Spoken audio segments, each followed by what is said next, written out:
What's up, everybody? I'm Corinne 𝒂𝒅𝒂𝒅, otherwise known as Corinne the Coach, and this is Not Another Life Lesson, where we seek to empower ADHD minds and multi-passionate creatives to transform from chaos to confidence. And we are going up the mountain, y'all. Today, we're going to talk about something that is going to completely reframe your relationship with ADHD and shame. I want to help you shift how you see your strengths, how you see your struggles, and most importantly, how you see your worth. Because we all know, ADHD, neurodivergent or not, if you're lacking in self-worth, you're lacking in self-love, you'll be lacking in self-fulfillment and self-motivation and all of the other fun stuff that stands in our way of actualizing and becoming who we really are and who we deserve to be as we walk this earth. We're going to talk about what I like to call the invisible pack. Picture this. You and your neurotypical best friend decide you're going to climb Mount Everest. You're stoked and you start on your preparation journey. The two of you are doing all of the same training. You're following the exact same meal plan, the exact same discipline. You're reading all of the same books about mental fortitude and watching all of the same videos from climbers past and documentaries. Everything from the outside looks the same. Your friends and family are cheering you on and you are ready to go. Discipline's been in place and there's nothing that can stop either you or your best friend. Everyone keeps saying, "You've got this, you're so prepared, I'm so proud of you, you're definitely gonna succeed, you're making this work, oh my gosh, the potential here." Then the day arrives. You show up at base camp and you're given your packs. Your best friend is given the best climbing cleats in the game, and you're given a pair of rubber flip-flops. Your best friend's pack is full of fuel, electrolytes, protein, and all of the nutrients they'll need to sustain them on this trek. Your pack has a tube full of Oreos. Your best friend's pack is lightweight and sturdy and carrying only exactly what it needs, nothing more, nothing less, to get to the top and ensure a successful outcome. Your pack randomly has 3 or 4 heavy boulders that serve no purpose and are going to do nothing besides weigh you down, make you doubt yourself and whether you trained enough, and definitely stop you from getting to the top of the mountain. And the craziest part about this is not that you were given the rubber flip-flops, but it's that everyone around you seems to expect you to perform the exact same way, to make do. Because you trained the same, you still followed the same meal plan, you look the same on the outside as your bestie, but the tools and equipment that you need on that day to climb that mountain and ensure a successful outcome are nowhere in sight. And you've got a bunch of extra useless tools in your pack that are going to weigh you down. And yet you're the only one who seems to think that this is going to stand in your way. Because here's the thing. Nobody can see your pack. Nobody can see the rubber flip-flops or the tube of Oreos or the 3 very heavy boulders. On the outside, your packs look the same. Your bodies look the same. Your training regimens were the same. It's just you. And you know something's wrong. But there's an expectation there that you make it to the top just like your bestie. So when you start struggling up that mountain, questioning whether or not you can do it, feeling like you need to give up, or better yet, you don't want to climb the mountain, you want to walk away, you want to quit before you can even fail, what do you get? Just push through it. You've come this far. Everyone struggles sometimes. I know you can do it. You have so much potential. And the most devastating part, you start to believe them. You start to question Whether it is all in your head, maybe you have trained hard enough and have what it takes to climb to the top in rubber flip-flops with 3 boulders and Oreos in your backpack.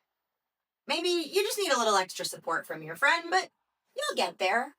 Maybe you can borrow some of what your friend has in their pack to make it work. This is the ADHD experience in a nutshell. We've been handed different equipment for the same climb, expected to perform the same way, and then gaslit into thinking that our struggles or our quitting before we're done is our fault, that there's some type of personal failure when we just don't have the right equipment, even if we've done everything else right and controlled every other factor that we could. Let me tell you what these boulders represent in real life. You'll notice I said there were 3. Boulder number 1, executive dysfunction. While your neurotypical friend's brain is able to automatically prioritize tasks, manage their time, initiate action, your brain needs to manually set up all of those functions, which requires way more energy than the brain that's working on autopilot. So you're carrying the extra weight of the boulder that requires you to think through manually how to do those important executive function tasks. It's not as simple as that wake up, turn it on, automatic, go. It's as simple as having to consciously remember to breathe while everyone around you is doing that automatically. Boulder number 2, emotional dysregulation. Your friend processes setbacks and keeps climbing. You're carrying the weight of 150% emotional intensity for every little hurdle, obstacle, and setback. On average, the ADHD or neurodivergent child, diagnosed or undiagnosed, receives 20,000 times more criticism before they reach age 20 than their neurotypical counterparts.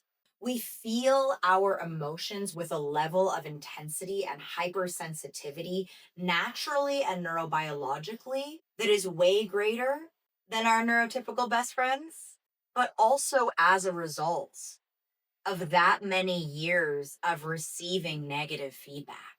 The shame, the frustration, the hurt, the anger, every single one of those feelings feels like proof that you don't belong on that mountain. Boulder number 3, and this one's tough, the invisible disability tax. This is the energy that you spend masking, pretending everything's okay, and working twice as hard to look like you have it all together, and you're not struggling to climb this thing at all. It's the mental load of trying to appear normal when nothing about climbing Mount Everest in flip-flops with 3 heavy boulders and a tube of Oreos is normal. It's that weight of constantly having to translate a neurotypical world into your neurodivergent experience and pretending that it makes sense. What if I told you you're not failing at life? You're succeeding at life with a completely different set of challenges than everyone around you, which also means that you have to have a completely different set of success metrics as everyone around you, and stop measuring your success and your standards against neurotypical ones, against the climber whose pack is lightweight with everything they need and the best cleats in the game, because that's not you, at least not yet. Now let's talk about those flip-flops, because that's when this metaphor gets even more real. The flip-flops represent your dopamine system. Your friend's brain rewards them for completing tasks, for organizing. Every single time they take a step forward on that mountain, they break that footwear in a little bit more, and it feels a little more comfortable and a little better. Your dopamine system wants the same reward, but with every step you take with no support, no stability, this thing is just one lick shy of falling apart and forcing you to climb this mountain barefoot. You know what's incredible though? You're still climbing. You're still up there. You're still trying. And that's further than so many people ever get. Every day you show up to life with ADHD, you are doing something so incredible, something so worthy of pause and applause that your neurotypical peers can't even begin to comprehend. You climb Mount Everest every single day with those flip-flops on. You've got to stop measuring your flip-flop progress against your friends' mountain climbing cleat accomplishments. Your friend may have made it to base camp 3 and you've only made it to base camp 1, but you did that with 3 boulders in your backpack. You showed up. Who is the real champion here? Here's what I need you to understand. The mountain doesn't judge you for having different equipment. The mountain isn't measuring your progress and telling you you're not good enough or successful enough. The mountain isn't judging you for moving slower. The mountain isn't wondering why you need extra support and why you can't climb with the same efficiency as your friend. The only judgment is coming from 2 places. The people who can't see that you're carrying a different pack and showing up anyway, and that cruel, shameful inner voice that's telling you that moving slower and needing different systems and getting scrappy with the pack and the flip-flops that you have is a failure and not a success. Struggling does not mean failing. Struggling means you're carrying more weight and you're still moving forward. I spent the first 25 years of my conscious life comparing myself to my neurotypical peers, wondering why I couldn't live up to that dreaded potential word, constantly being told I wasn't trying hard enough, and then internalizing that voice that told me I wasn't trying hard enough. That if I could just get more discipline, that if I just cared a little bit more, that I could do what was being asked of me. I shamed myself for so many years into believing that every struggle that I had was my fault. I would look at everyone around me, my brothers, my cousins, my parents, my classmates, and just think, what is wrong with me? We were given the same set of circumstances. We were given the same schools, the same books, same programs, same sports. And I couldn't succeed. And they could. We were given the same starting point, but I was nowhere near their finish line. But here's the thing. We weren't given the same starting point. And when I finally realized that, when I finally understood that I was climbing to the top of a mountain wearing rubber flip-flops next to people who were wearing cleats, everything changed. And I want that for you. Suddenly, every small victory became a massive milestone worth celebrating. You got out of bed within 5 to 10 minutes of the alarm going off and didn't hit snooze 3 times. Success, get yourself a cake. You made the bed, gold star. Showered and had a hygiene routine 2 days in a row. Congratulations. Shift your perspective and understand that every step that you take towards the top of that mountain, in spite of the fact that you're wearing flip-flops, is just as worthy of celebration as the one who makes it to the top with a perfectly set pack and those cleats made of steel. So now we have to ask ourselves, we're wearing flip-flops. How do we climb the mountain? First, acknowledge the boulders. Acknowledge your equipment. Stop looking at everyone else's pack. What are you working with? Stop pretending you have the same gear. This isn't making excuses.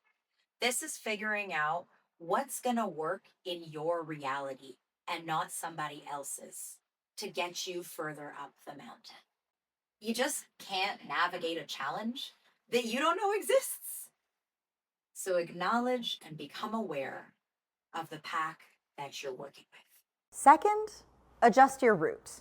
Your neurotypical best friend might have a route that's more linear or better planned, and you might need to take more detours. You might need to go around. You might need to get creative. And that's okay. At the end of the day, you're gonna make it further if you map your route according to what works for you and not for them. You might need some zigzags, actually guaranteed you'll need some zigzags, but you will get there if you follow the route that makes sense for the pack that you have. Third, celebrate differently. If your friend climbs 1,000 feet with their perfect pack and you only climb 250 feet with your boulders and your flip-flops, you have done just as much, if not more, as your neurotypical friend, and you deserve to pause and celebrate what you have done. Fourth, find your tribe. Connect with other people who are climbing in flip-flops, because I promise you, you are not the only one. And our crazy ADHD brains will convince us that we are. Our experience is so wild and difficult and challenging that there's just no way other people could understand it or experiencing it. Could there be? Who else would be crazy enough to climb Mount Everest in flip-flops? A lot of people. Find the tribe, build a community, and support each other. Show each other the different routes, the different zigzags, the different way. Share things that are in your pack that are helping you along the way. Maybe one of your friends has some sticky things you can add to your flip-flops to have more arch support. Tribe and community are so important, and I thank you for allowing me to be part of yours. Lastly, stop apologizing for your pace. You do not owe anybody an explanation. Your pace, your time, your breath, your movement, your life. Let me tell you something. The world needs more people who can climb mountains in flip-flops. They need your creative roots. They need your inspiring story and your outside-the-box moment, your perseverance, your grit. It's a gift for you when you honor it, and it's a gift for the world. So here's your challenge for the week. This week, I want you to identify just one area of your life where you've been climbing Everest with a pair of flip-flops and judging yourself, silently killing yourself with shame and wondering why you can't get there faster, better, stronger. And give yourself a moment to acknowledge the pack you're working with and reframe and celebrate what you have accomplished while wearing those flip-flops. Instead of asking yourself, why can't I do this like everyone else? I want you to ask yourself, what am I learning from doing it this way? Instead of asking, what's wrong with me? I want you to ask yourself, what am I doing right in my approach that I haven't recognized yet because I'm too focused on what I've been doing wrong? Remember, you're not trying to become neurotypical. You're trying to operate as your beautiful neurodivergent self in a neurotypical world. So don't change yourself, change your relationship with the world around you. Change your perception, and then change your success. I'm Corinne Rose Gerges, otherwise known as Corinne the Coach, and this has been Not Another Life Lesson. If you liked what you saw today, please comment, subscribe, share your journey and your experience. We need tribe, we need community. Hit like, send this to somebody who really needs it today. And support your local mountain climber because baby girl, I did this in flip-flops. See you next time.